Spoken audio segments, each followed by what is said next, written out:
어제 오늘 주셨던 말씀 속에서 정말 근본적인 부분들을 다시금 돌아보게 되었습니다.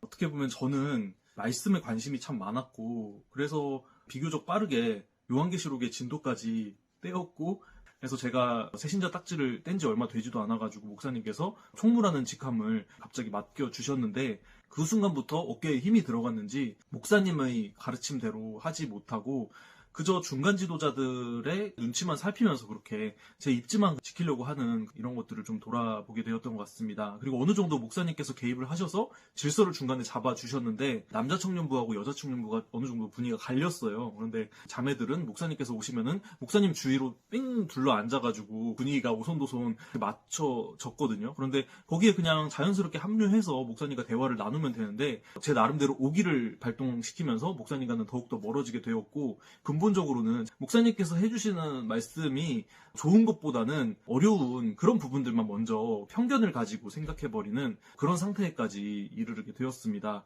그런데 그러고 나서 이제 저도 직분에서 내려오고 물갈이가 조금 됐었거든요. 근데 그런 과정 속에서 남는 게 뭔지를 따져보니까 정말 제가 쓸데없는 허망한 것들을 쫓고서 살았다는 생각이 들고 정말 회개하게 되더라고요. 그러고 나서 얼마 안 있다가 지금의 여자친구를 목사님께서 붙여주시고 다시 새롭게 시작해보자 하는 마음으로 지금의 청년부와 같이 마음을 모으게 된 것은 얼마 안 되었는데요.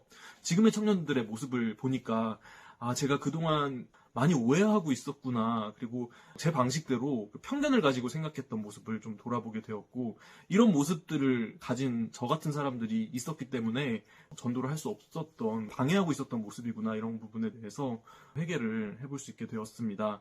과거에 제가 우리 교회의 모습을 보고 예수님과 제자들이 함께 동산에 모여가지고 이야기를 나누던 훈훈하고 오손도손한 모습을 떠올리게 되어서 신앙생활을 처음 시작하게 되었거든요, 사실은. 그런데 사람들이 막 전도가 되어져서 오고 규모가 커지니까 이 목자의 말씀과 그 음성보다는 사람들의 여러 가지 편의사항들에 대해서 우선순위가 바뀌었던 모습이 가장 저를 복잡하게 만들고 시리에 빠지게 만든 그런 원인이 아니었는가, 이런 것들을 분석해보게 되었습니다. 제가 참 아프지만 이런 양심선언을 하는 이유는 제 자신도 돌아보게 되면서 오늘날 세상이 흘러가고 있는 복잡한 현실을 보는데도 이건 정말 중요한 실질적인 교육 자료가 될 수 있지 않을까, 이런 생각이 들었습니다.